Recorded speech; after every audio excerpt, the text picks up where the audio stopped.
Over the last few years, the UK rap scene has captured the world's attention.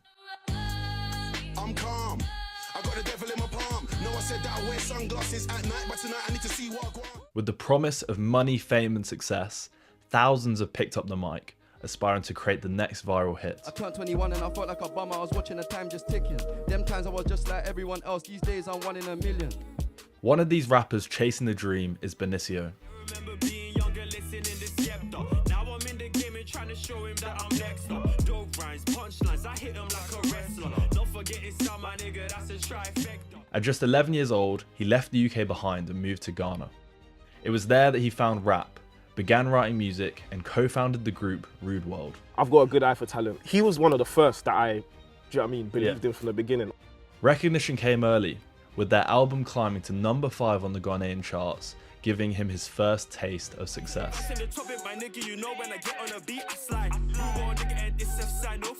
Now back in London, he's starting again in one of the most competitive music scenes in the world.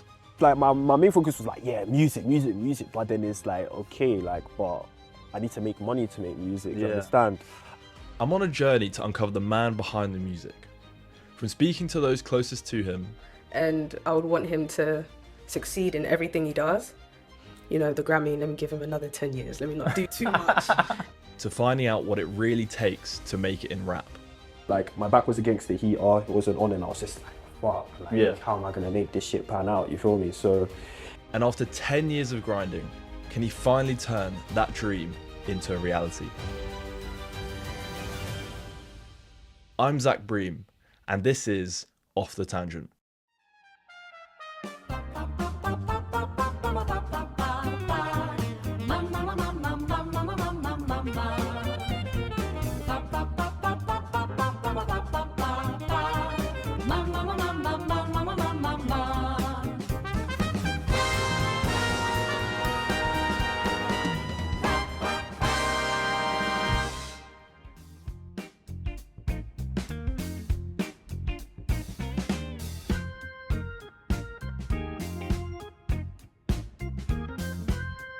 I was in Custom House, East London, to meet the rapper Benicio. We were heading to a local producer's house where a photo shoot was taking place. I was curious to find out what it took to be a rapper in this competitive age, and how building a brand and a network could help to become established within the industry.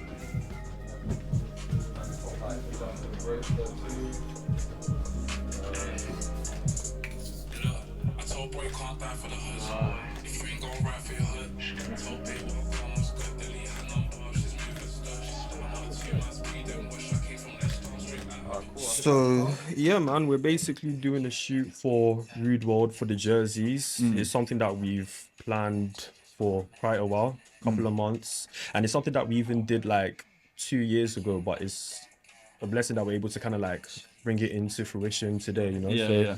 So what's the hope with the trailer sort of thing? Is it trying to promote the clothes?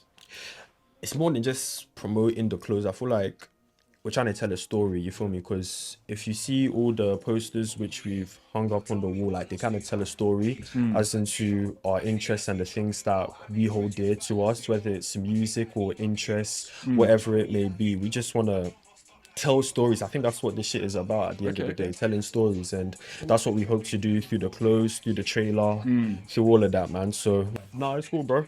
Wait, what's it? Oh shit! That is mad. That is a mad one, bro. No, this guy is hard. He's hard as shit, man. I'm on the stage, I like to set pace, get ready for the drums and the drop with the bass. I'm steady with the runs and the bottle of the razor, bottles on beer in the place. Alright, let me put my Leo. Appreciate you, man. You're the one of the models, yeah? Yeah, man. What does it feel like doing it? Like, you sort of just like listen to what the director has to say, or like, Bro, just gotta trust in their direction. Yeah.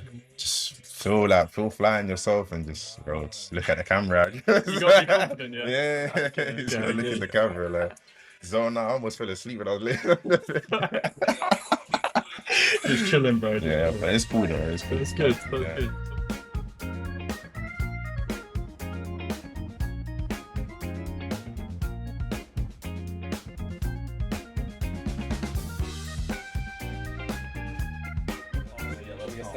Head downstairs. I wanted to find out more about RudeWRLD, so I headed outside to talk with Yannick, one of the founding members of RudeWRLD. Tell me a bit about, like, take us back to Ghana, sort of like how you guys met, like sort of the backstory there. So we met in Vanderpump.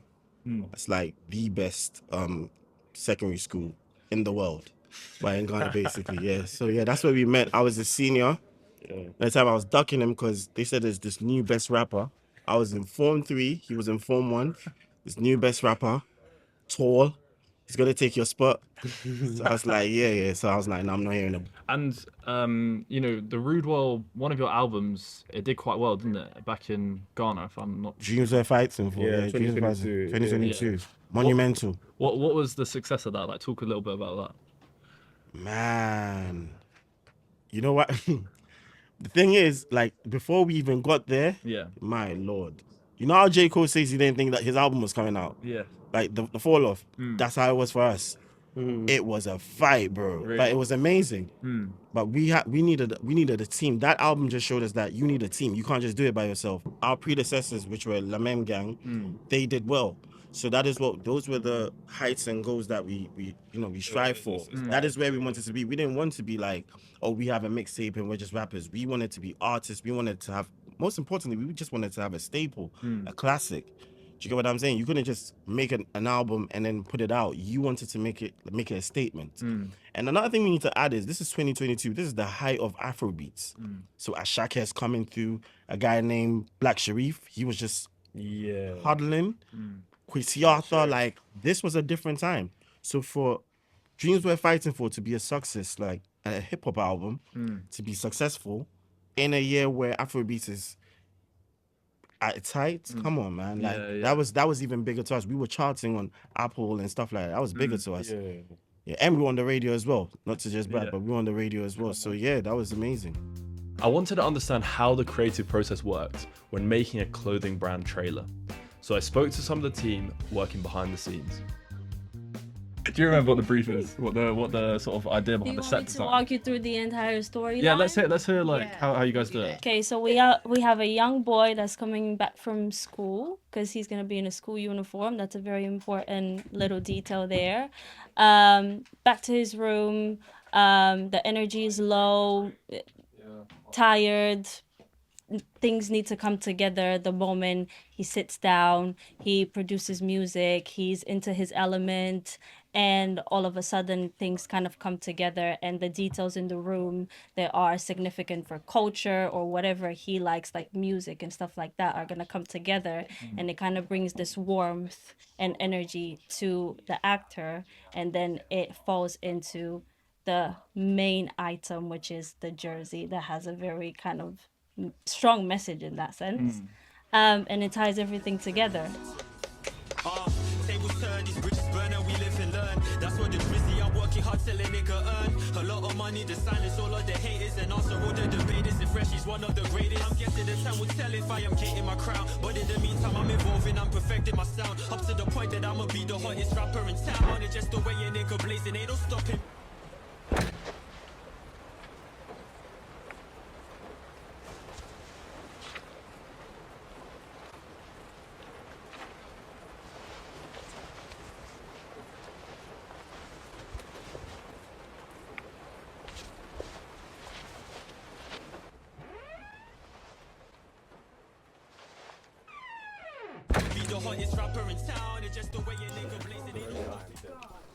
Say what's up, man. What's up, man? Hey, come on.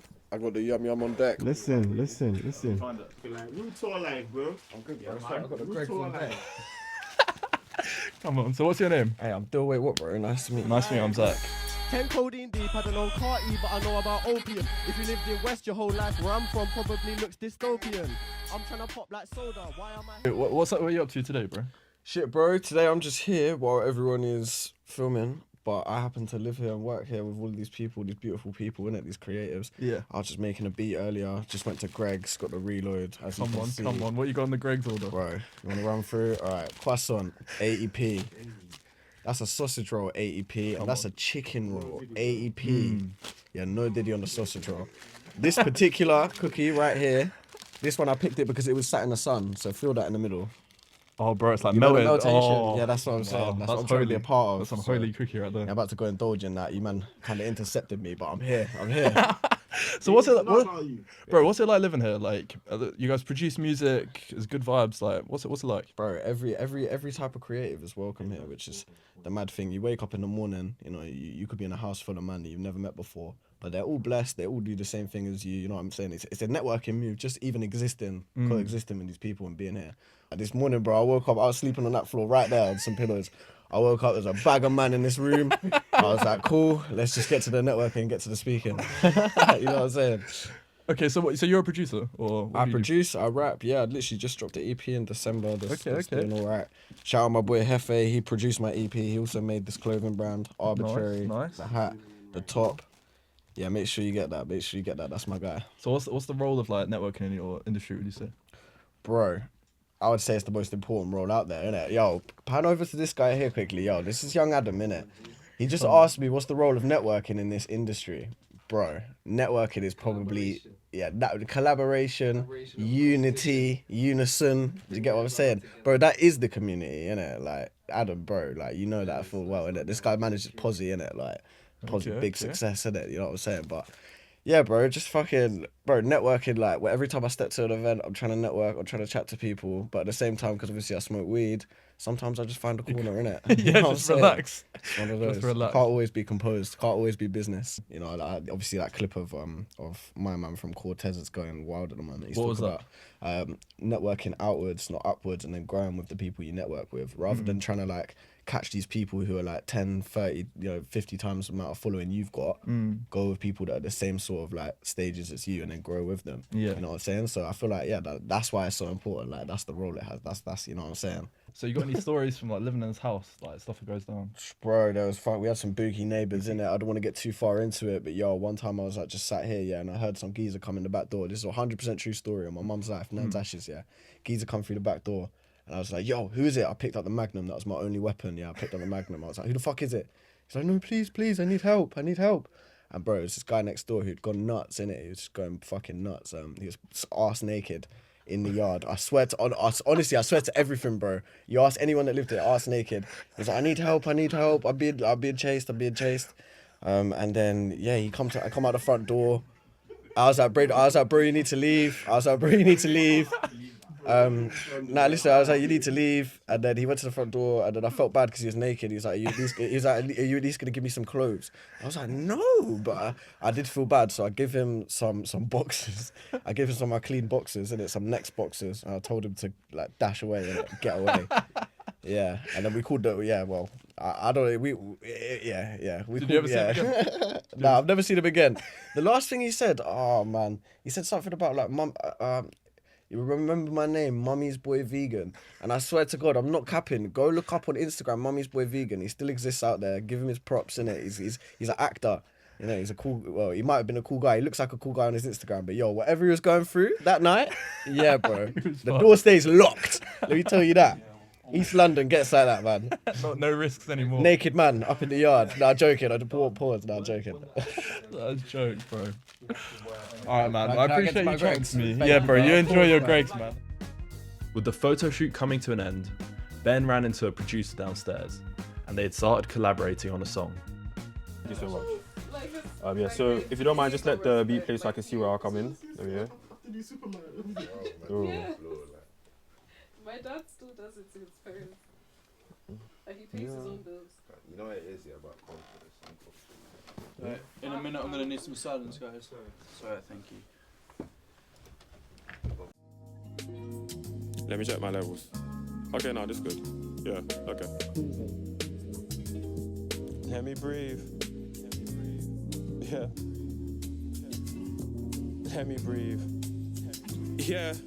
Wifey in the crib and the skin is looking gorgeous. All the niggas round me is lawless. I'm trying to write a verse that'll put another rapper in a hearse. You know everything I'm writing is flawless. Just another Sunday in the crib with my people around me. As I'm watching all my blessings surround me. I'm waiting for the day that the people of the city will crown me. Man, I'm hungry, you can see how you found me. And if you hating on another nigga, then you taking a piss. Made me think about the converse I was having with Nick. We were talking about our come up in this rapping and shit. And if this music doesn't work out, then it's trapping and shit. Then we switched the conversation to our family life. I told them that I get right to it if the timing was right. But for now, I plan to dedicate my life to the mic and make it big so I have something from this life full of strife. Very often I've been reminiscing time and again. With my father in the passenger, him riding the Benz. All the Saturdays I used to spend my time on the ends. In the park behind the house where I would play with my friends. I wish I could take it back to long ago when I wasn't thinking whether if or not I'm gonna blow. Just a little something just in case you didn't know. This is music for the heart, for the body and the soul.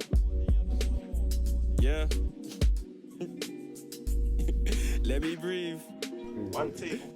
Shout out my guys, man. I just met him today and we just made this, man. There's nothing purer than that.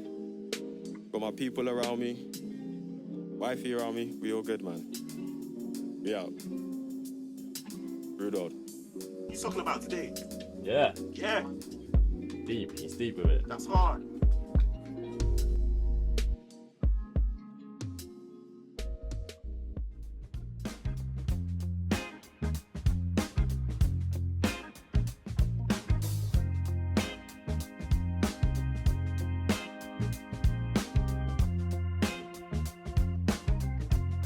A few days after the photo shoot, Ben invited me to come meet him near where he lived. I wanted to find out more about what motivated him to pursue music and what his ambitions were, so we headed down the Thames to talk.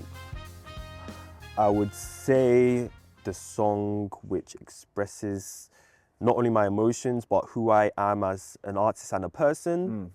The first song that comes into mind is For Now. So For Now was the first song that I made that I felt, okay, this is me.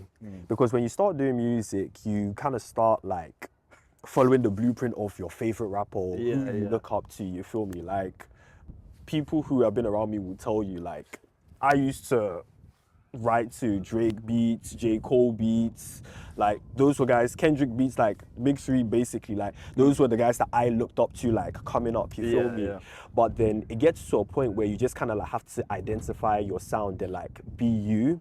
And I feel like For Now was the first song where I was able to do that. I just want to make you big up in the rap game. I remember when my daddy used to trip about the music that I do, but now he rolling with the campaign. So I'll be going so hard every chance that I get in the hopes that a record label put my tracks on. Praying that I see a different city every night and a crowd singing all the lyrics to my rap song. It's an Afrobeat song, funny enough. Features Questo, an amazing artist from Ghana who I also came up with back in my secondary days. And yeah, basically talks about my motivations, like why I do this and my hopes and dreams out of this shit, you feel me? So what are your hopes and dreams for this? Like when you see yourself, if you had like maybe a definition of success, like what would that look like for you? In recent times, I've just been inspired by artists who have been able to define success by their own terms. And I would say my terms personally is, one, being able to touch people through the music, you know? Because as of now, I am not where I would want to be.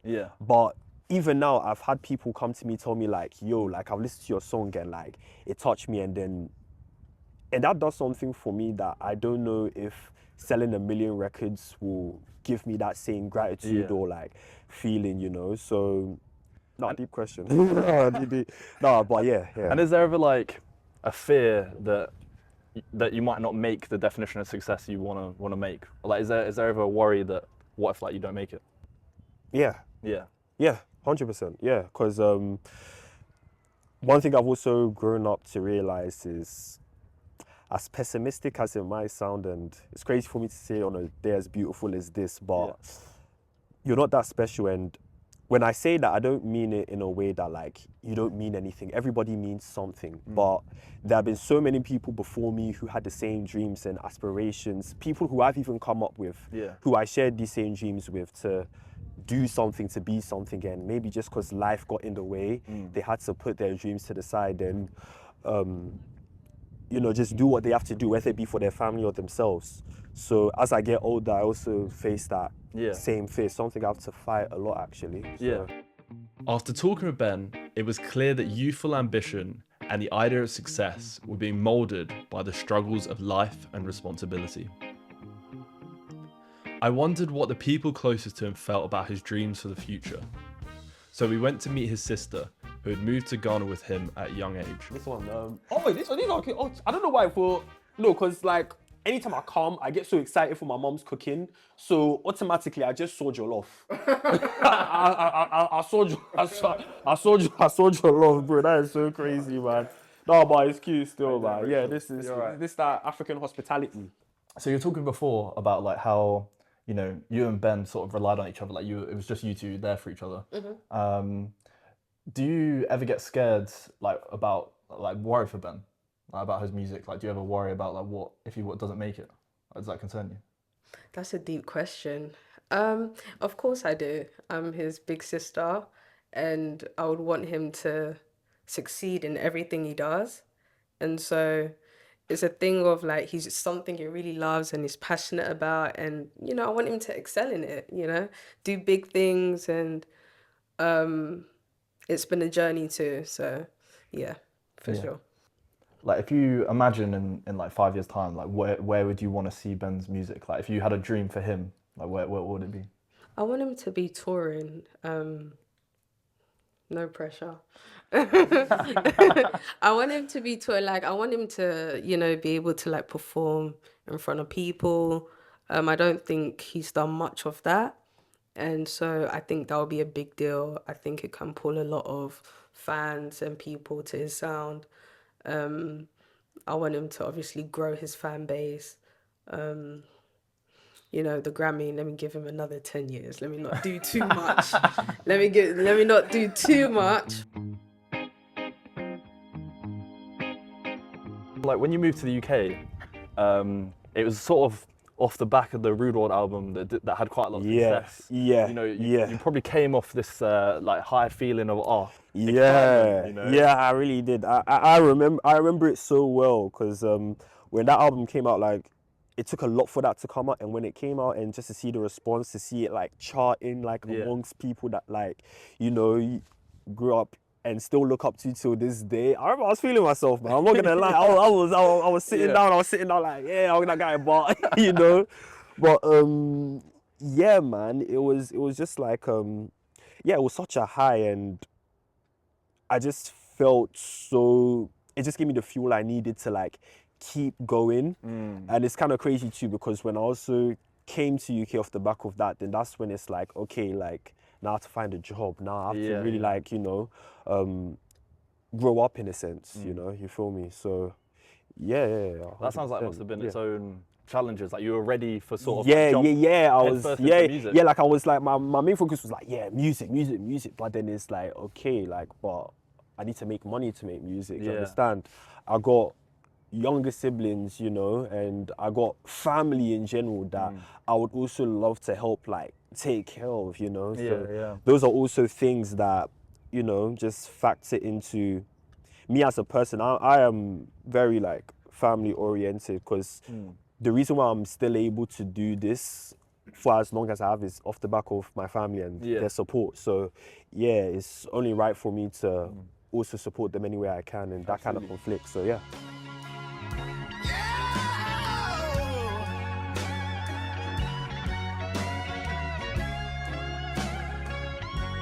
Ben was meeting with a couple of producers at a music studio, so I headed up to Elephant and Castle to get a sense of the work that goes into creating his music. Mr. Ben, what's up? How are you, bro? This is Ollie. Yo, Nice to meet you. What's up? You good? Good, how are you? Man, I'm also good, thanks, man. You alright, Rob? Yo, it looks nice in here, bro. What's good, bro? See you, Rob. You alright, man? How are you, man? This is my friend Keanu. Yeah, what's good? Nice to meet you. What's good? You will slow down. The one I need, the only one I see, the only one I be, you're the one for me. Baby, can't you see? We were meant to be what you won't do. If the song's about you, I'm slowly hoping you ain't gonna break my heart too. Behind these islands. One of Ben's longtime friends and advisors to RudeWRLD, Yassine, was passing through. So while Ben continued in the studio, I went outside to see what he was working on and how he felt about Ben's music. What are you doing creatively now? What are you So working for me right now, obviously after the whole RudeWRLD thing kind of just everyone went their ways, Mm. I obviously realized that what I'm good at. So I started my own brand, clothing brand, which brought me into a space where, you know, I was able to meet a lot of like I wouldn't call them underground because they're like the up and coming scene in the UK. Mm. And I also like did music commentary on TikTok, which led me into like becoming like someone that works for a magazine, which is doing really well as well. So I'm just basically someone who cuts through in the music industry somehow, man. Yeah. I don't know how to explain my role, but I'm some sort of tastemaker, music tastemaker, let me say it that way, slash clothing brand owner. The music stuff is like talking about music and writing about music for the magazine and interviewing rappers and do you know what I mean? Well, I'm like the UK Nardwar, man. Like, do you know what I mean? So do you get it? I like Yeah. that's where my talents really lie, really. Okay, that makes Do you know sense. what I mean? Yeah. So do you think like what's your dream for the future? My dream is to create a space where, you know, rappers that don't really have a voice can be able to talk. And do you know what I mean? Because even on my TikTok that I'm known for, I don't really talk about like the Daves and the bigger rappers. I talk about the people that have 500 monthly listeners, and I think that's what's created my niche and put me in the space where I can meet all these other guys, because I was there from the beginning. I wasn't there when you blew up. So now that you may have 50, 60K followers, you can't say that I'm trying to jump on the hype, because I was rating your thing when you were like, you didn't have that many followers. Do you know what I mean? So I want to continue to, the space I've built, that community I've built, I want it to be bigger where, you know, rappers feel like they can send me their music and I can talk about it, and do you know what I mean? It will help them in that way. I feel like I want my voice to be like bigger than what it is now, basically, in the music industry. That makes sense. Yeah. And how do you think like Ben fits into that? Because he was one of the first that I, do you know what I mean, believed in from the beginning. Obviously, he always says this, like, you know, I've got a good eye for talent. Like, a lot of the UK rappers now, like, the ones who are up and coming, I've always, like, I was there from early. Do you know what I mean? That's how I built relationships with them, because I didn't hop on when you were big. And Ben was literally the first. Like, he was the first one that I was like, yo. You spotted some gold. Yeah, I mean, do you get it? So, that's how Ben fits into it, because he's literally, like, I just want him to get to the potential I know he can, because he's a testament of, like, if he, what do you call it? If he gets to where I want him to get to, it validates me as well, because I've been vouching for him. So Back in the studio, well-known producer OJG was collaborating with Ben on a new track.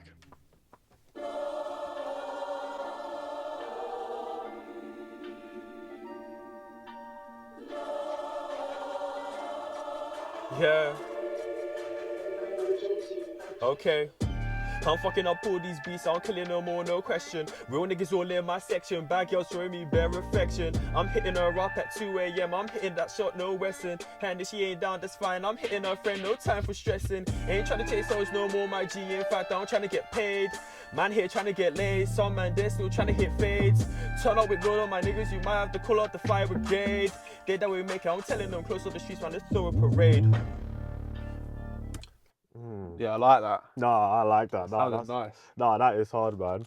Okay, I'll say duplicate. So that's the chorus, that's the hook. Yeah, right. So what you call it? So I'll show you where to copy the chorus to, or do you know where the? Okay, no beats, bro. I've got my own like formula for it, but you can write whatever you want. Yeah, that's what I was even thinking. Because sometimes I'll listen to a beat, I'll think, okay, like this is the format, and then, bro, the producer will like, no, like just do anything. You feel me? Yeah, so, do what feels right. Yeah. So I mean the bit you spat on, I would say, was the chorus. That is like a because funny enough, I wanted it to be like the verse actually. Yeah. But then it was catchy. Yeah, I was like, okay, no, yeah, like it's got energy. It's got energy. So what you call it? So I'll say just copy the chorus. I'll show you where. So if you could just continue playing the beat, and then I'll show you where the chorus comes in. Yeah.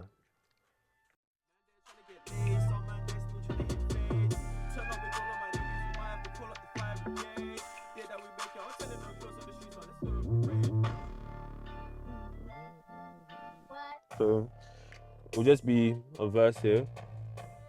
I can always extend the beat as well and give you as many choruses, verses. Yeah, you know, because I was thinking, because the way the beat is, it has like 2 choruses. Yeah. Yeah, but I'm thinking if a 3rd chorus would make it repetitive, Yeah. or if if the 2 choruses is fine.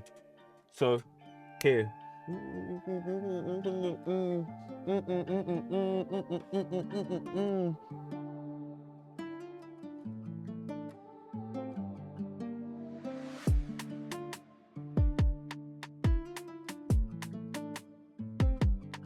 Ben's childhood home, a place he lived in with his family after returning from Ghana, was due to be demolished by the council in a few weeks. Ben wanted to show me around before it was gone, and I wanted to take the opportunity to dig a bit deeper and uncover some of the challenges he faced in his music journey so far. So what does it feel like being back in here? Nostalgic, man, because nostalgic, because like there's so many memories I have here. Like, yeah, man, it's literally one of the closest things I have to home, because I literally used to move around a lot when I was in Ghana. So yeah, so Styles, this is my mum and sister's room. This is where they used to sleep. And this is the living room, man. This is crazy. So is this where you used to sleep? Yeah, this is where I used to sleep, bro. I used to pack, so my, so when I first came, there was a sofa over here which I used to sleep on. Yeah. I used to eat a shitload when I came back because I was skinny as hell. So Yeah, my mom yeah. like literally fattened me up to the point where I broke it. Embarrassing moment. Embarrassing moment until I got like an actual mattress and I used to put it here every night. So And like being here, do you remember like one moment where it was sort of like rock bottom moment for you? Like maybe there was a point where you're sort of thinking like, do I quit music? yeah, 100%. Yeah. There were this is crazy, but I've had a breakdown or two here, man. It's hard to talk about, but no, fuck it. Yeah, so there was one time, it was I think it was around the time I started therapy, actually. I think that was actually what led me to start therapy. I just had like a breakdown because I was feeling like at that point in my life, it was like 2024, 2025. So around that time, I was still working on a project, but there were just so many things which were getting in the way, like the final edit for like the music video, then like the songs, and you know, it was just really fucking with me, you know, and I don't want to come off as like shallow, but then I really love this shit, like music, like just the whole shit of it, and the thought of not being able to do that for the rest of my life, like yeah, no, it fucked with me, man. So yeah, I remember I was here, man, and I was leaning, like my back was against the heater, it wasn't on, and I was just like, fuck, like Yeah. how am I gonna make this shit pan out, you feel me? So yeah, no, I had moments like that. So that was around the time where I was like, okay, like I need to do therapy, and shout out to my girl, she was so supportive through it, and it really helped me like with my self-esteem and shit, because there were so many points in my life where I did not hold myself in high regard, or even the regard which people around me did. So Yeah. Do you think, because I went to therapy as well, and it definitely does help, like do you think, but with rapping, I Yeah. feel like there's sort of this need to have like an image that people are sort of like hard, you know, they come from like tough times, that they've made them tough. Yeah. Do you feel like, have you ever felt that where you've needed to sort of like portray an image of yourself, like to be a rapper? Like have you thought about maybe, oh, if I want to make it, I have to look a certain way, I have to be a certain way? Have you ever felt like that? Yeah, I have, you know, because I don't know how into depth I've spoken about it, but I have like a kind of a very interesting upbringing, because personally, I won't say I was rich, but I wasn't poor either. You understand? And because hip hop or rap or whatever is birthed from struggle, like there is this kind of, I won't say pressure, but then we normally have this expectation that like, yeah, you have to the whole rags to riches story, like the come up like from nothing to something, you feel me? And not even just that, there are a whole lot of stereotypes or attitudes which people think you need to have to become a rapper or to be a rapper. So for me, example, like me, I'm nerdy as fuck. You feel me? Like, don't let, like, I am a nerd, like, through and through. And I remember when I started rapping, like, I used to, because a lot of the rappers I looked up to, like, they were like, gangster. Like, they were gangster, you feel me? So I'm just kind of like looking at myself like, man, but I don't see myself in a lot of the people that I look up to, you feel me? So that's why I'm like, I'm grateful for like so many art, like somebody like Kanye West. Yeah. When I was younger, he was someone in particular that I looked at and was like, he's not gangster, but he's a cool nigga, man. Like, you got style. You got style. And that aside, and like, he's speaking about things that like I can relate to and see myself going through. Like, even on my shifts, I played the college dropout, like, to death, you feel me? So, yeah, there was that pressure, but thankfully, because of people like that, like, it helped me get more comfortable in my own skin and who I am as, not a rapper, not just as an artist, but as a person. There is a strange sort of paradox at the heart of the rap industry.